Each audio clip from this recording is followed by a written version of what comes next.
got to take photos, you know, land photos and drone photos of this land here. So I'm out exploring a little bit, and the Parks and Wildlife cop trooper guy just drove up to me and asked if I was part of the, you know, the family that owned this property. I said, no, I'm the photographer out here.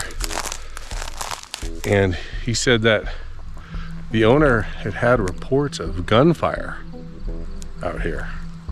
You know, here I am wearing hearing protection and and a pistol. That looks a little funny, right? I said, well, I've only been here about 5 minutes, but it definitely wasn't me. You can call the realtor and vouch for me. Anyway, the guy was really nice. He texted me a property line aerial photo, so I have an idea about how large this property is. It's at least 30 acres out here. Apparently that gunfire was a few hours ago. Nothing to worry about now.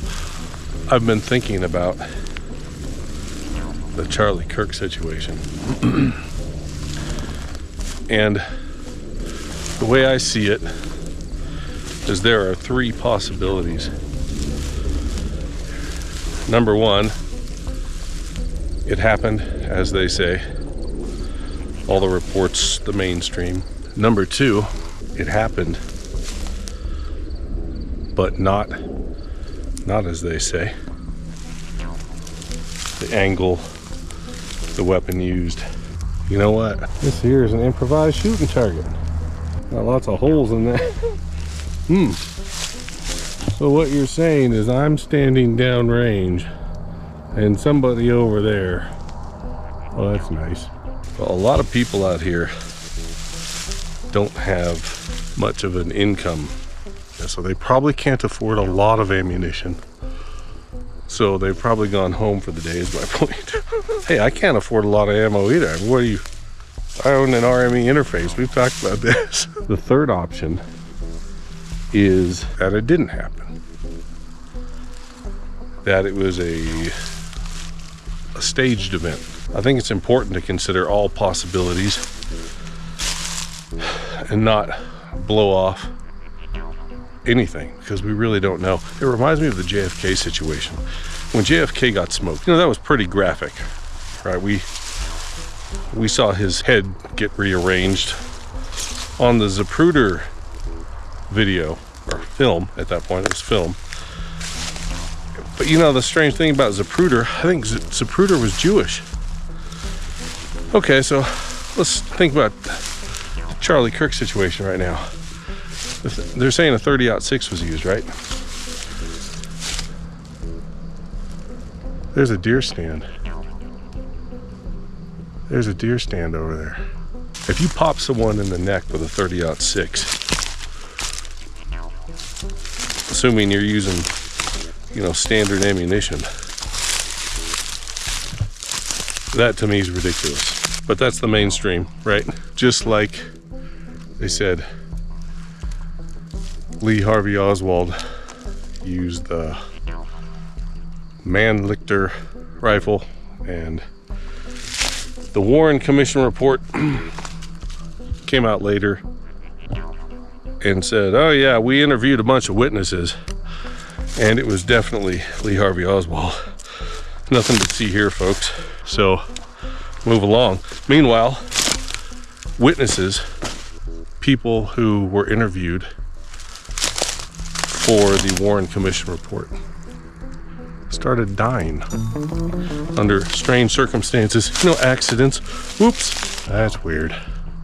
Huh. Okay, we gotta make it over to this deer stand real quick.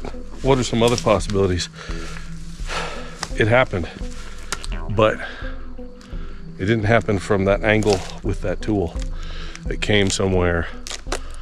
A lot of people have talked about it coming somewhere from the right, coming in through the back, coming out the left side of his neck, right? Some people have talked about the camera that was removed and that was right behind him. Candace Owens said she saw that video, and that guy who who took the camera down is afraid of, his family's safety, doesn't want to release it. Candace is saying, "Oh, you can release it. These things need to be transparent anyway," but she understands he's afraid for his family. Okay, what about the weirder stuff though? Look at this deer stand over here. See it right there? I don't know if that deer stand is supposed to be out here. I'll call that Parks and Wildlife guy. There was a movie that came out starring Nicolas Cage. I find this very, very strange. 1998. The movie was called Snake Eyes. And the plot line of that movie is that at a boxing match, a defense secretary named Charles Kirkland, what? Yeah, gets shot. He gets assassinated. And get this. He gets assassinated by a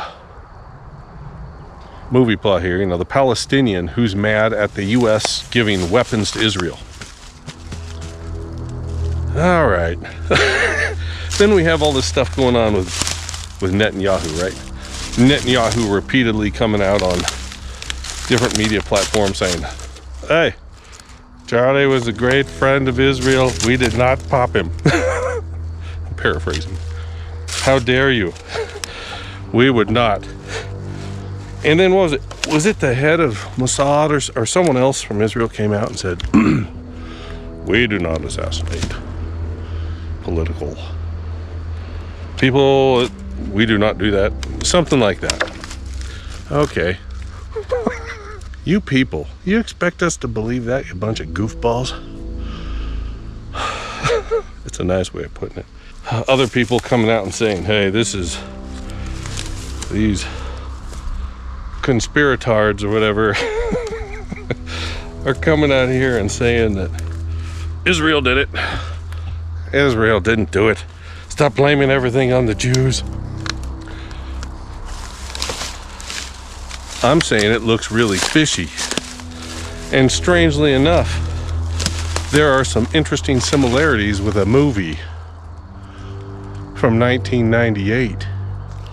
Here's the tree stand. Gotta be careful out here. See, it might be on someone else's property. I don't know if you can see it, but there's a house up there. Anyway, that's not my tree stand. And if someone was using that for target practice,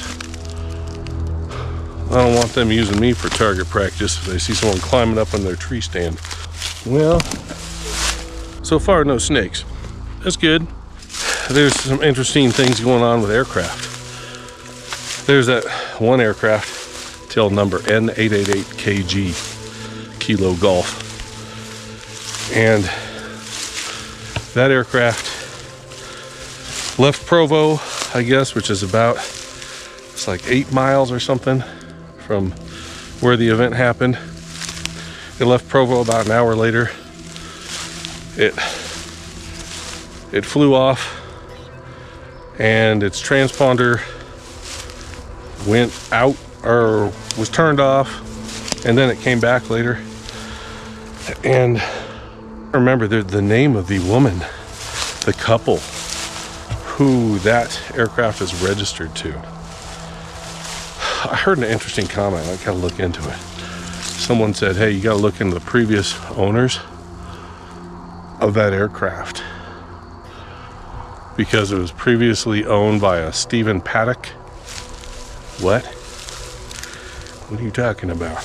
You talking about the Paddock who's accused of doing this Las Vegas mass casualty event? That Paddock? I don't know. I haven't looked into that.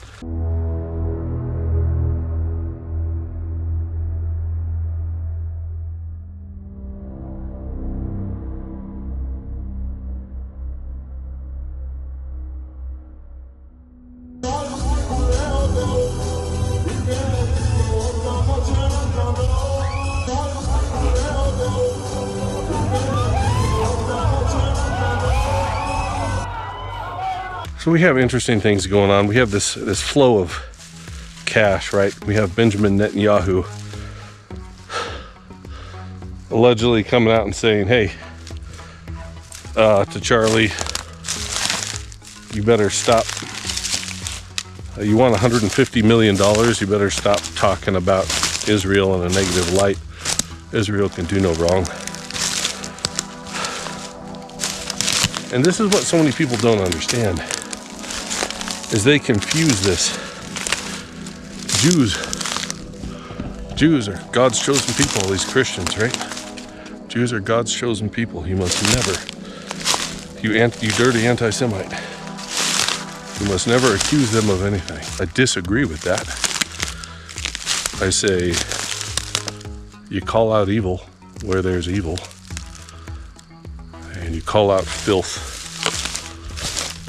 and you deal with it. If Israel's doing bad stuff, they need to be called out on it, right?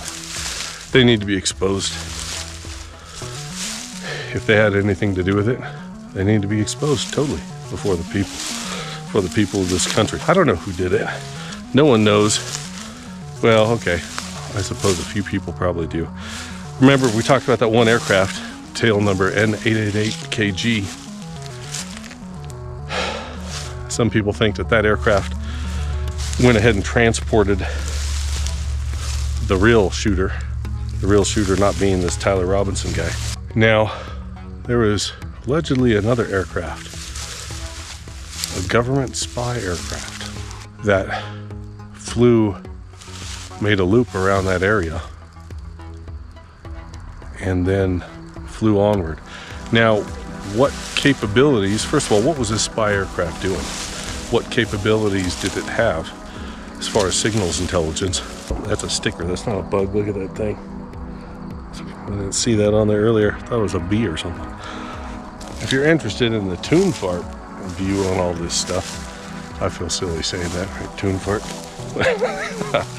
First of all, I'm a guitar player who knows nothing except how to butcher power chords. Can you butcher power chords? I can. Now, I think there's a darn good possibility Israel had something to do with it, if not the sole perpetrators of the event. But I don't know. I have a extreme and warranted distrust of anything that comes out of the mainstream media. And who wouldn't? I mean, you just do what the TV tells you to do, right? Oh, the TV says I gotta do this, right? The TV says I have to do these things. Keep grandma safe. You believe the mainstream? Come on, you're watching Tune Fart. You don't believe the mainstream. You're watching a goofball like me.